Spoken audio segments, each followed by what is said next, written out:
আসসালামু আলাইকুম রহমতুল্লাহ। প্রিয় দর্শক, আজ বৃহস্পতিবার। দিনে বা রাতে যে কোনো সময়, বিশেষ করে দিবাগত রাতে এই আমলটি করুন। ভাগ্য খুলে যাবে। আল্লাহ তাআলা আপনার প্রতি সন্তুষ্ট হয়ে যাবেন। জীবনের গুনাহখাতা মাফ হয়ে যাবে। দুশ্চিন্তা পেরেশানি দূর হবে। গায়েবীভাবে আল্লাহ তাআলা সাহায্য করবেন। বৃষ্টির ফোঁটার মতো রিজিক আসতেই থাকবে ইনশাআল্লাহ। সুতরাং গুরুত্বপূর্ণ ভিডিওটি না টেনে সম্পূর্ণ দেখুন এবং ভালো লাগলে অন্যদের কাছে শেয়ার করুন। চ্যানেলে নতুন হলে চ্যানেলটি এখনই সাবস্ক্রাইব করে পাশের বেল আইকনটি অল নোটিফিকেশন করে রাখুন, যেন পরবর্তী ভিডিওগুলো সহজেই পেয়ে যান। দর্শক, বৃহস্পতিবার দিবাগত রাতটি খুবই গুরুত্বপূর্ণ, খুবই ফজিলতপূর্ণ একটি রাত হচ্ছে বৃহস্পতিবার দিবাগত রাত। কারণ এটি হচ্ছে মূলত জুমার রাত। বৃহস্পতিবার দিবাগত রাতে বান্দার আমলসমূহ আল্লাহ তাআলার সামনে উপস্থাপন করা হয়। এ প্রসঙ্গে প্রিয় নবী সাল্লাল্লাহু আলাইহি সাল্লাম বলেছেন, সোমবার ও বৃহস্পতিবার দিন দুটি এমন যে দিন দুটিতে বান্দার আমলসমূহ মহান আল্লাহ তাআলার সামনে উপস্থাপন করা হয়। আর আমি রোজা থাকা অবস্থায় আমার আমলসমূহ আল্লাহর সামনে পেশ করা হোক, এটা আমি পছন্দ করি। হাদিসটি মুসলিম শরীফ থেকে নেওয়া হয়েছে। পবিত্র রমজান মাসের ফরজ রোজা ছাড়াও প্রিয় নবী সাল্লাল্লাহু আলাইহি সাল্লাম বিভিন্ন উপলক্ষে বিশেষ বিশেষ দিনে রোজা রেখেছেন এবং তার উম্মতদেরকে রোজা রাখার জন্য উৎসাহিত করেছেন। হযরত আয়েশা রাদিয়াল্লাহু আনহা হতে বর্ণিত আছে, আল্লাহর রাসূল সাল্লাল্লাহু আলাইহি সাল্লাম সোমবার এবং বৃহস্পতিবারের রোজা রাখার অপেক্ষা করতেন। হাদিসটি ইবনে মাজাহ শরীফে, তিরমিজি শরীফে এবং নাসাই শরীফে বর্ণিত হয়েছে।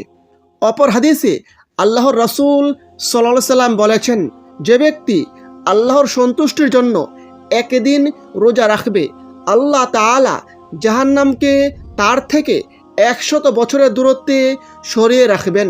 সুবহানাল্লাহ। হাদিসটি সিলসিলাতুস সহিহাতে বর্ণিত হয়েছে। অপর হাদিসে আল্লাহর রাসূল সাল্লাল্লাহু আলাইহি সাল্লাম বলেছেন, যে ব্যক্তি আল্লাহর সন্তুষ্টির জন্য একদিন রোজা রাখবে, আল্লাহ তাআলা তার এবং জাহান্নামের মাঝে আসমান ও জমিনের দূরত্ব সমপরিমাণ খন্দক তৈরি করে দিবেন। সুবহানাল্লাহ।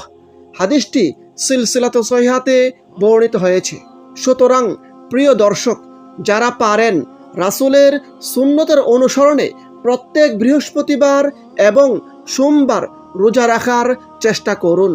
রোজা যেহেতু আল্লাহ তাআলার নৈকট্য অর্জনের বিশেষ মাধ্যম, তাই ফরজ রোজা ছাড়াও প্রিয় নবী সাল্লাল্লাহু আলাইহি সাল্লামের ঘোষিত বিশেষ বিশেষ দিনে রোজা পালন করার মাধ্যমে আল্লাহ তাআলার নৈকট্য অর্জনে এগিয়ে আসা জরুরি।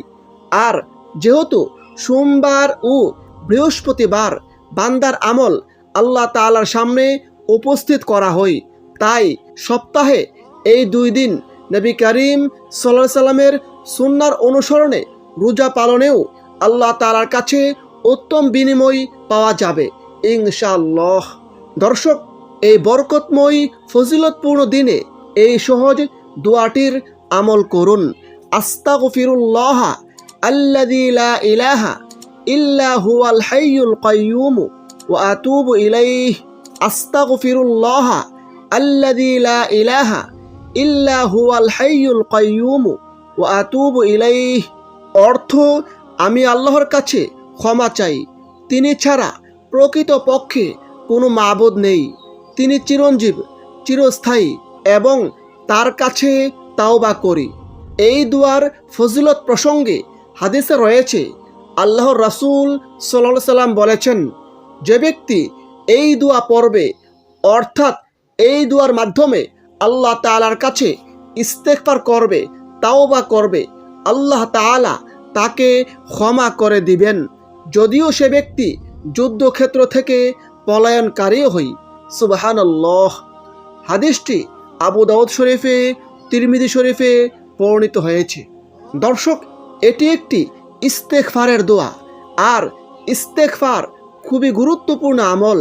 বেশি বেশি পরিমাণে ইস্তেগফারের আমলে আল্লাহ তাআলার সন্তুষ্টি লাভ হই, জীবনের গুনাহখাতা মাফ হয়ে যায়, দুশ্চিন্তা পেরেশানি দূর হই, বিপদ মুসিবত দূর হয়ে যায়। গায়েবীভাবে আল্লাহ তাআলা সাহায্য করেন। বৃষ্টির ফুটার মতো গায়েবী রিজিক আসতেই থাকে। এছাড়াও ইস্তেগফারের আরও অসংখ্য পুরস্কার রয়েছে। আল্লাহ তাআলা নিজেই পবিত্র কোরআনে ওয়াদা করেছেন, যদি কোনো বান্দা আল্লাহর কাছে ক্ষমা প্রার্থনা করে, আল্লাহ তাআলা তাকে ক্ষমা করে দিবেন। পবিত্র কোরআনে আল্লাহ তাআলা বলেন, তোমরা আল্লাহর কাছে ক্ষমা প্রার্থনা করো, ইস্তেগফার করো, আল্লাহ ক্ষমাশীল, পরম দয়ালু। সূরা মুজাম্মিল আয়াত 20। অপর আয়াতে আল্লাহ তাআলা বলেন, হে নবী, আমার বান্দাদেরকে জানিয়ে দাও যে নিশ্চয় আমি অত্যন্ত ক্ষমাশীল ও অপরিসীম দয়ালু।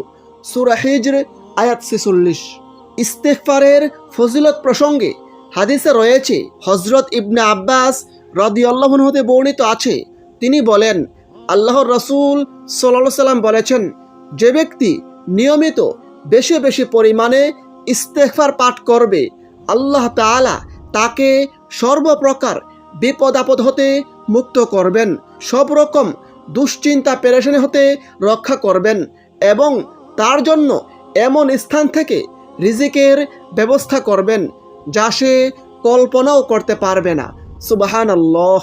হাদিসটি আবু দাউদ শরীফে বর্ণিত হয়েছে, হাদিস নম্বর 1518। এবং ইসমে আজমের একটি দোয়া পড়ুন। দোয়াটি হচ্ছে, আল্লাহুম্মা ইন্নী আসআলুকা বিআন্না লাকাল হামদু লা ইলাহা ইল্লা আনতাল মান্নানু বাদিউস সামাওয়াতি ওয়াল আরদি ইয়া যাল জালালি ওয়াল ইকরাম ইয়া হাইয়্যু ইয়া কাইয়্যুম। আমি দোয়াটি আবারও পড়ছি। আল্লাহুম্মা ইন্নী আসআলুকা বিআন্না লাকাল হামদু লা ইলাহা ইল্লা আনতাল মান্নানু বাদিউস সামাওয়াতি ওয়াল আরদি ইয়া যাল জালালি ওয়াল ইকরাম ইয়া হাইয়্যু ইয়া কাইয়্যুম। এই দুয়ার ফজিলত প্রসঙ্গে হাদিসে রয়েছে, একবার এক সাহাবী এই বাক্যগুলোর মাধ্যমে আল্লাহ তাআলার কাছে দোয়া করেছিলেন। তখন নবী করিম সাল্লাল্লাহু আলাইহি সাল্লাম তাকে বলেছিলেন, তুমি কি জানো তুমি কি দিয়ে দোয়া করেছো? তুমি দোয়া করেছো ইসমে আজম দিয়ে, যার দ্বারা দোয়া করলে আল্লাহ তাআলা দোয়া কবুল করেন এবং তা দ্বারা কোনো কিছু আল্লাহর কাছে প্রার্থনা করলে আল্লাহ তাআলা তা প্রদান করেন। সুবহানাল্লাহ। হাদিসটি তিরমিজি শরীফে, আবু দাউদ শরীফে এবং নাসাই শরীফে বর্ণিত হয়েছে। দর্শক, এখন আসুন আমলটি কখন কিভাবে করবেন সে সম্পর্কে জানিয়ে দেই। আমলটি আপনি যে কোনো সময় যে কোনো দিন করতে পারেন, তবে বিশেষ দিনে এবং বিশেষ সময়ে আমল করলে সেই আমলটি কবুল হওয়ার সম্ভাবনা খুবই বেশি থাকে। তাই আজ বৃহস্পতিবার দিবাগত রাতে, যেমন মাগরিব নামাজের পর এক জায়গায় বসে ইস্তেগফারের দোয়াটি অন্তত 100 বার পড়ুন।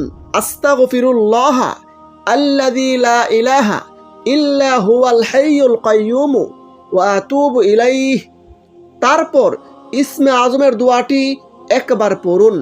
আল্লাহুম্মা ইন্নী আসআলুকা বিআন্না লাকাল হামদু লা ইলাহা ইল্লা আনতাল মান্নানু বাদিউস সামাওয়াতি ওয়াল আরদি ইয়া যাল জালালি ওয়াল ইকরাম ইয়া হাইয়্যু ইয়া কাইয়্যুম। তারপর অন্তত 3 বার রাসূলের প্রতি দুরূদ পাঠ করুন। সেক্ষেত্রে আপনি যে কোনো দুরূদ শরীফ পড়তে পারেন। আপনি চাইলে এই সহজ দুরূদ শরীফটি পড়তে পারেন। আল্লাহুম্মা সাল্লি ওয়া সাল্লিম আলা নাবিয়িনা মুহাম্মদ। আল্লাহুম্মা সাল্লি ওয়া সাল্লিম আলা নাবিয়িনা মুহাম্মদ।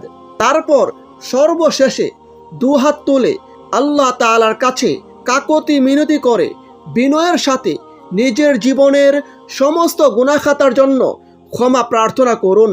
নিজের সকল প্রয়োজন আল্লাহ তাআলার কাছে তুলে ধরুন। আপনি বিপদে আছেন, আল্লাহ তাআলার কাছে বিপদ থেকে মুক্তির জন্য প্রার্থনা করুন। আপনি ঋণগ্রস্ত, তাহলে আল্লাহ তাআলার কাছে ঋণ থেকে মুক্তি লাভের জন্য প্রার্থনা করুন। এভাবে আপনি আপনার যে কোনো প্রয়োজন আল্লাহ তাআলার কাছে তুলে ধরুন। আল্লাহ তাআলা জীবনের সমস্ত গুনাহখাতা মাফ করে দিবেন, আপনার সকল প্রয়োজন পূরণ করে দিবেন, গায়েবীভাবে সাহায্য দান করবেন, গায়েবীভাবে বৃষ্টির ফোঁটার মতো রিজিক দান করবেন। মোট কথা, আল্লাহ তাআলা আপনার সকল দোয়া কবুল করবেন। মহান আল্লাহ তাআলা আমাদের সকল মুসলিম উম্মাহকে আমল করার তৌফিক দান করুন। আমিন। আসসালামু আলাইকুম ওয়া রাহমাতুল্লাহ।